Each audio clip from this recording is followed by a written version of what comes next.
जय विदा कराए, कहियो जाए कन्हैया ले जय विदा कराई, कहियो जाए समरिया ले जय विदा कराई, कहियो जाए कन्हैया।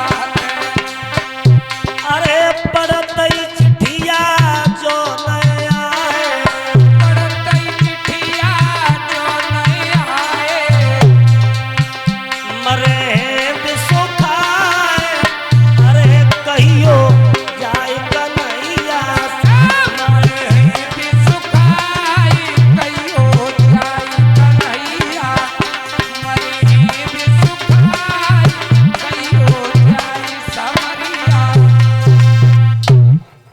रुक्मिणी ने पत्र लिख करके ब्राह्मण को दिया और ब्राह्मण पत्र को लेकर के चले तो बुढ़ापा था, और जब बुढ़ापा आता है तो आंखों से दिखाई नहीं देता, कानों से सुनाई नहीं देता, नाक से नाला बहता है, आंख से जाला बहता है, तो बुढ़ापे में जीवन बेकार है। चल दिए पंडित जी। अब तो भक्तों रास्ते में जा रहे हैं, खांसी आ जाते हैं तो बैठ जाते हैं, 50-50 ग्राम के बतासे बन के निकलता है और फिर चल दे। तो चलते चलते ये ब्राह्मण एक पीपल के पेड़ के नीचे काला कम्बल ओढ़ करके बैठ गए, और जब पैरों से थक गए तो उसी काले कम्बल को ओढ़ करके ब्राह्मण पीपल के वृक्ष के नीचे सो जाते हैं।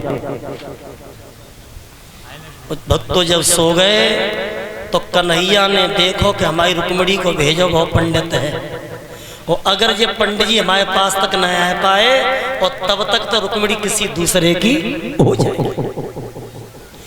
कहा कि उस ब्राह्मण को मेरी द्वारका में लेके आओ।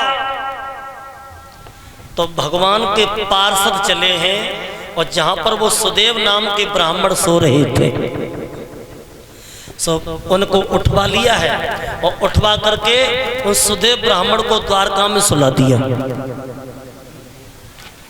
अब पंडित जी की आंखें खुली, सो पंडित जी चक्कर में फंस गए। हम तो पेड़ के नीचे थे, और जहां तो बड़े ऊंचे ऊंचे भवन हैं, महल है, दरवाजे पे पहरेदार देखे तो पंडित जी बोले, क्यों भैया पहरेदार, कहिए ये कौन सी नगरिया है? द्वारका नगरी 6।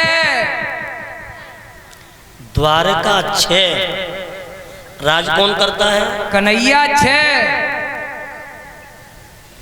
पंडित जी चक्कर में फंस गए, जब द्वारका 6 है और कन्हैया 6 है।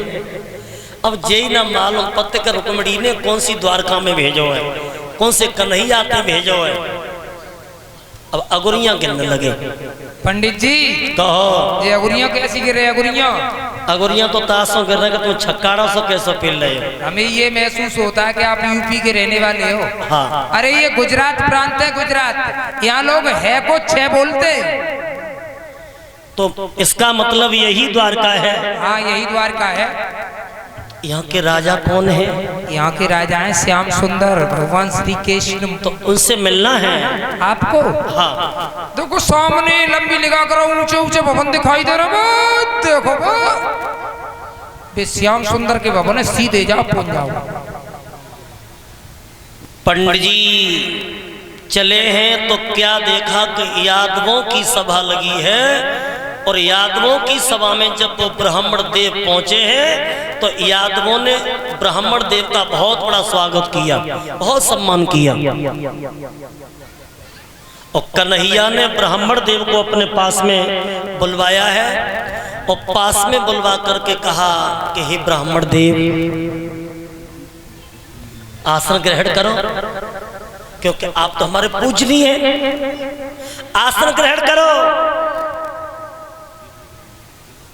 आसन पे बैठाओ। सो पंडित जी ने और झोला में से चिट्ठियां निकाल के कन्हैया को दी, और कन्हैया ने चिट्ठी खोली।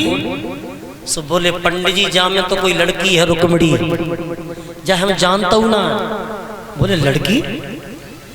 अबे ना जानता, ऐसा तो ना जा में फौज ज्यादा लिखी है, सो डर के मारे भूल गए हो। और वैसे रुक्मणी सपना तो बहुत देते हो। कन्हैया बोले पंडित जी तो हमारे बारे में तुम्हें सब कुछ पता है, तो पंडित जी थोड़ी हमारी मदद करो। बोले क्या? कि जैसे हमारे भैया बलराम आए तो तुम आंख मीच के गिर जाना, तो फिर हम कहेंगे भैया पंडित जी बूढ़े हैं, सोई रथ तैयार करेंगे, रथ में तुम्हें बैठा रहेंगे, वो कुंदनपुर तक छोड़ देंगे और बाई रथ में रुक्मणी को ले आए। पंडित जी बोले चलो स्वागत तो है, पलंग से पैदल आए और इधर से रथ में बैठ के चले गए। सो जैसे ही बलराम लोग आए हैं तो पंडित जी ने एक आंख नीची, दूसरी आंखें बंद करी और बलराम के अकेला मक्कड़ बना के पंडित जी गिर गए। सो बलराम घबरा गए, बोले कन्हैया ये कौन है? बोले भैया पंडित जी हैं। क्या हो गया? बोले भैया गिरते गिरते गिरे गए, और अगर ये मर गए तो ब्रह्म हत्या लगी धरी। हाँ ब्रह्म हत्या। बलराम बोले ने रथ में जल्दी बैठा और छोड़ दो जल्दी। सो कन्हैया आगे बढ़े, बोले पंडित जी अब काहे को पड़े हो, चलो बात बनी गई। सो पंडित जी उठे और भगवान ने रथ में बैठा रहो। सो भगवान को रथ धीरे धीरे चलो। सो पंडित जी महाराज बोले कन्हैया अब तुम्हें रुक्मणी मिले भाई ना। पंडित जी जय स्पीड में चलोगे, जाई स्पीड में तुम्हारा रथ चलेगा। अरे भाई पहलो ही गेर का परवा जब टॉप पर है तब तुम देखियो, तो टॉप डाट तो चो ना, निगाह के बीच लोगों के सोई टॉप डाट देंगे।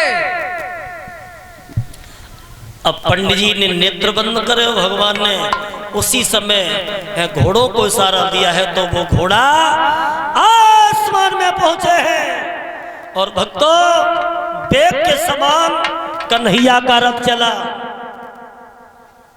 और रथ चलते चलते भक्तों कन्हैया ने कुंदनपुर के पास में एक अलोपा देवी का मंदिर है,